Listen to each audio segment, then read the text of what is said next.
Hey, salut tout le monde, j'espère que vous allez bien. Aujourd'hui, nous allons faire l'achat manga du mois de mai. Alors oui, ce mois-ci, je vous avoue que je n'ai pas lu énormément comparé à avril, mais ne vous inquiétez pas, il y a bien sûr des pépites comme d'habitude. Donc, nous allons voir ça ensemble et c'est parti!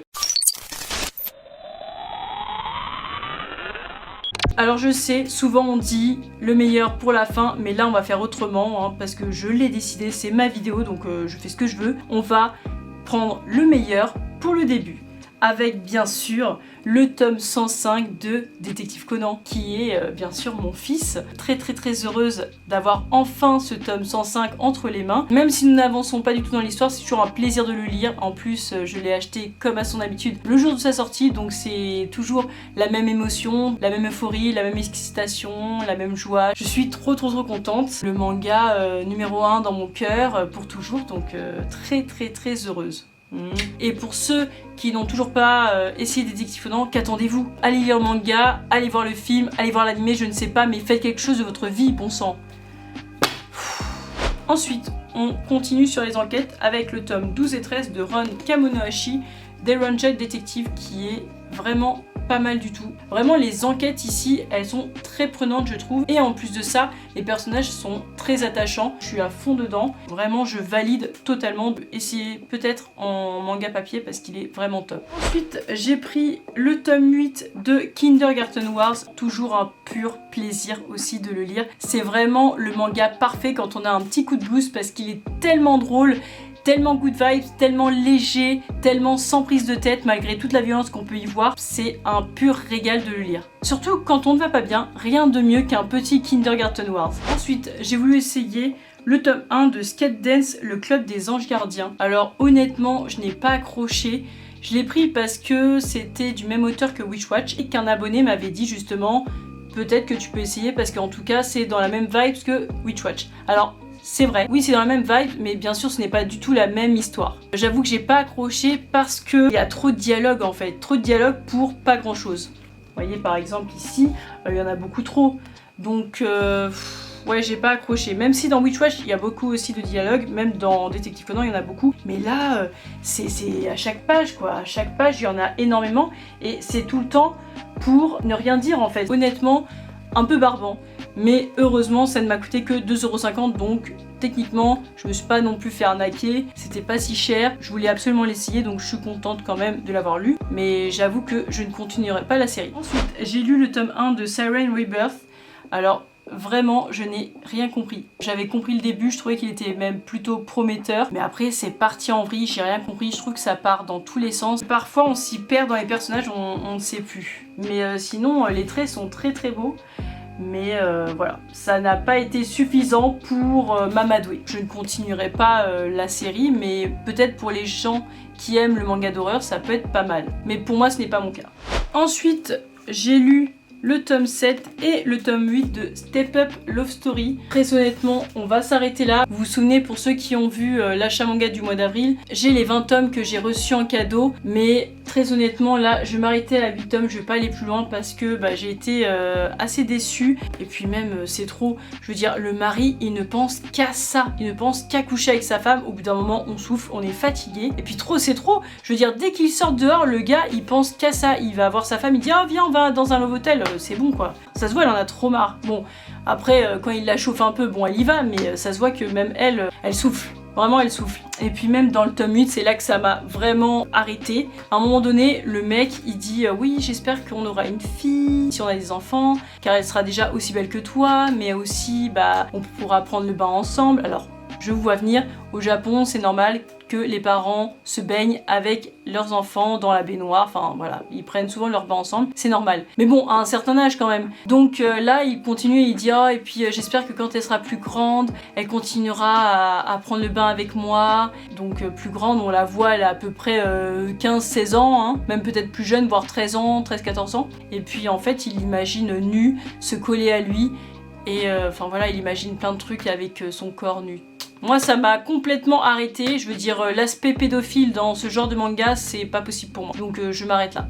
Voilà, je trouve que c'est très malsain, très pervers. Moi c'est ma limite et là j'ai trouvé que c'était vraiment inadmissible, que ça partait trop loin, donc j'ai décidé d'arrêter. Je ne continuerai pas et je vendrai la série tranquillement comme il se doit. Ensuite, j'ai acheté le tome 4 de Immortalité et Châtiment. Vraiment, ce manga depuis le début, c'est un véritable coup de cœur. Il ne m'a jamais déçu. Vraiment, j'aime tellement ce manga d'horreur. Alors, c'est un manga de zombies.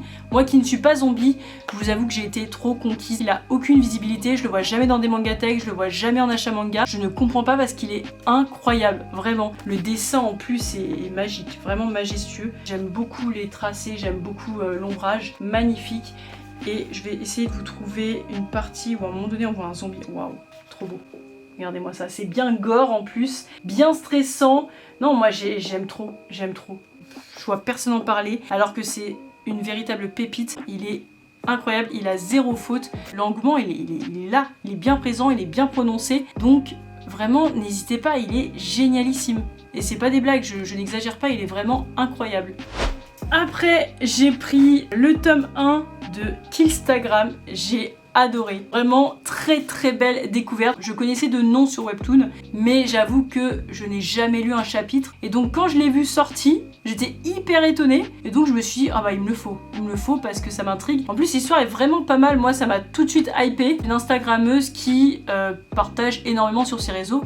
Logique vu que c'est une Instagrammeuse. Donc elle partage beaucoup les lieux qu'elle visite, les lieux où elle habite, etc. Donc à un moment donné, il y a un homme complètement obsédé par cette Instagrammeuse qui veut lui faire la peau, qui veut clairement la tuer. S'enchaîne alors un peu une chasse à l'homme et c'est vraiment stylé. Surtout que l'histoire va assez vite. Donc à un moment donné, on a l'impression que l'histoire est déjà terminée, mais en fait non, pas du tout. Elle ne fait que commencer. Et c'est ça qui est super intéressant et très très très intriguant. Personnellement, j'ai adoré. Alors après, le dessin au début, j'étais pas trop hypée parce que regardez, c'est un peu... je sais pas comment vous dire, c'est pas la couleur qui me dérange, mais c'est un peu la forme des visages, etc. un peu cute. Ça me dérangeait un petit peu. Mais au fur et à mesure, au fil du temps, c'est pas mal. On sent quand même l'angoisse, on sent le stress monter en nous. Je valide totalement et je vous le conseille. Ensuite, dernier tome, dernier manga que je vous présente pour cet achat manga du mois de mai. K-pop Yakuza, qui est un one-shot, mais alors sacré one-shot qui nous replonge dans la nostalgie, vraiment dans l'adolescence, dans la jeunesse adulte. C'est pas à mettre entre les mains de tout le monde parce que la K-pop, surtout maintenant, les fans sont un peu par moments déplorables. Alors avant, quand j'avais 20 ans, nous étions aussi déplorables, mais là je trouve que ça atteint des sommets et c'est vrai que maintenant, bah, ça donne moins envie. Ça donne moins envie de s'y intéresser. Mais bon, il y a quand même des fans incroyables quand même qui sont toujours là. Mais vraiment, K-pop Yakuza, j'ai adoré tout simplement parce que c'est l'histoire d'un Yakuza. Donc un Yakuza est normalement un homme violent, potentiellement dangereux. Mais cet homme-là, il devient extrêmement fragile quand il s'agit de son idole. Dès qu'il en parle ou dès qu'il le voit, il est complètement désarmé, on dirait un petit garçon et tout, c'est absolument adorable. Je trouve que les sentiments dans ce manga sont extrêmement bien représentés, c'est vraiment la réalité, hein. Je veux dire, ils exagèrent pas, c'est clairement ça. Et donc, moi, personnellement, ça m'a replongé un peu dans ma nostalgie quand j'étais extrêmement fan de mon groupe préféré, T-ara. Voilà, bien sûr je suis toujours aussi fan, hein, ne vous inquiétez pas, mais ce que je veux dire c'est que on n'a plus les mêmes réactions qu'avant. On l'a vu en vrai, on l'a vu en vrai, on l'a vu en vrai. Parce que bien sûr on grandit, on mûrit. Moi je les ai tous, c'est bon, j'en ai marre. Heureusement, je vous avoue quand j'ai lu ce manga, j'ai pas pu m'en empêcher, j'ai regardé directement après les MV des T-ara. Et de plus, le dessin est juste magnifique. Vraiment, les traits sont sublimes. Vraiment. Les traits sont trop beaux. Les idoles, quand elles sont dessinées, elles sont trop belles aussi. Donc là, je sais pas si vous allez voir quelque chose, mais magnifique. One shot, très mignon, très attachant, très émouvant, très nostalgique. Je vous le conseille pour ceux qui aiment la K-pop. Je pense que vous vous reconnaîtrez direct dans ce personnage. C'est une bonne lecture, c'est léger, c'est sans prise de tête. La nostalgie dans ce manga est très agréable. Ensuite, comme vous avez pu le voir, certes j'ai lu des mangas, mais pas que. J'ai aussi lu des romans avec le tome 4 des Cruels Garçons Perdus qui est juste super bien. Moi j'ai personnellement adoré. Après il y a des scènes très olé olé, donc comme c'est très bien détaillé, voilà, c'est pas à mettre entre les mains de tout le monde, mais c'est bien fait, moi j'aime beaucoup. L'histoire elle est top, donc foncez. Moi j'aime trop. Surtout si vous aimez la fantasy, top. top. Après j'ai pris de l'autre côté du mythe, Médusa. Alors je trouve que le roman respecte assez bien l'histoire, sauf bien sûr quelques modifications pour la fin, mais bon ça gêne en rien et c'est vraiment pas mal, donc je vous le conseille. Bien sûr c'est une histoire assez triste si vous connaissez le mythe de Médusa, mais très très bonne lecture. Ensuite j'ai pris aussi L'ombre d'Adeline, qui m'a été vendue comme une dark romance vraiment waouh, incroyable, vraiment horrible, vraiment atroce, vraiment on m'a vendu ça comme si c'était le chétan quoi, donc je m'attendais à un truc de malade. Au final j'ai été extrêmement déçue parce que en fait je me rends compte que les gens sont vraiment des fragiles. Il y a une seule scène choquante sur 630 pages, qu'est-ce que je fais avec ça moi hein? Moi je m'attendais à du gore, à du sang, alors oui c'est gore, mais bon ça va, c'est pas non plus incroyable, on est habitué ici, mais ouais je m'attendais à un truc de malade, je m'attendais à être vraiment mal à l'aise pour tout, mais au final c'est très classique. Après c'est un très très bon thriller, je dis pas parce que voilà c'est pas les bisounours, mais c'est pas non plus horrible à ce point là hein. Moi je trouve qu'il y a eu trop de drama autour de ça pour pas grand chose, mais sinon j'ai beaucoup apprécié ma lecture.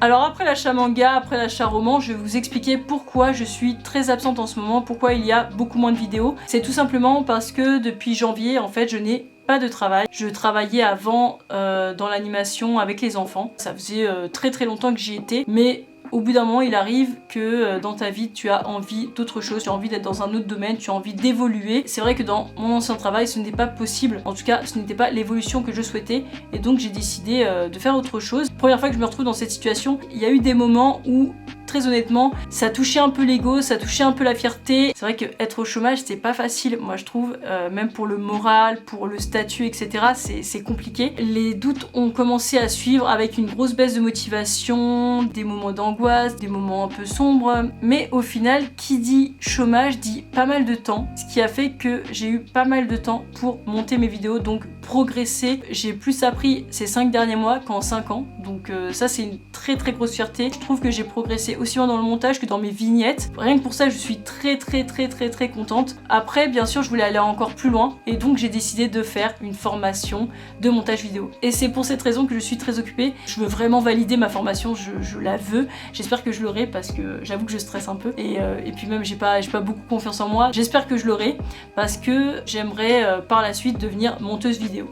Donc voilà, c'est pour ça que vous ne me voyez pas beaucoup en ce moment, je suis vraiment à fond, je travaille énormément, puis vous le savez, pour ceux qui pratiquent un peu le montage, ça prend beaucoup de temps, il faut être extrêmement patient, c'est très minutieux, même si parfois j'avoue que j'ai envie de m'arracher les cheveux, j'adore ça. Donc si jamais dans un futur proche ou lointain vous avez besoin d'une monteuse pour je ne sais quel genre de vidéo, Bibi est là pour vous servir, n'hésitez surtout pas. Ça fait trop du bien de pouvoir enfin vous l'avouer, hein, parce que j'avoue que j'ai gardé ça pour moi et parfois c'était un peu difficile. J'espère que vous pourrez voir ma progression au fur et à mesure à travers mes vidéos. Mine de rien, Adobe Premiere Pro c'est vraiment pas facile, moi je galère un peu, enfin je pense que je vais m'habituer au fur et à mesure, mais j'avoue que à première vue c'est pas facile. Sans cette chaîne je n'aurais jamais eu l'idée qu'un jour je puisse devenir monteuse vidéo, ça ne m'aurait jamais traversé l'esprit si je n'avais pas fait cette chaîne, donc vraiment merci à vous. À chaque fois c'est un pur plaisir de vous lire, de répondre à vos commentaires, pouvoir aussi vous conseiller, de voir que vous avez carrément lu et acheté des mangas grâce à mes conseils. Ça c'est vraiment l'accomplissement quand on fait une vidéo comme ça, vraiment je vous jure on se rend pas compte, mais moi ça me touche énormément, chaque commentaire me touche, donc merci vraiment à vous. Bien sûr merci à tous mes proches, et aussi merci énormément à ma femme parce que c'était elle qui était vraiment en direct de tous mes états, elle m'a toujours soutenue, vraiment merci à elle parce que j'ai vraiment la meilleure femme au monde. Comme je sais que tu vas regarder cette vidéo, bah je t'aime.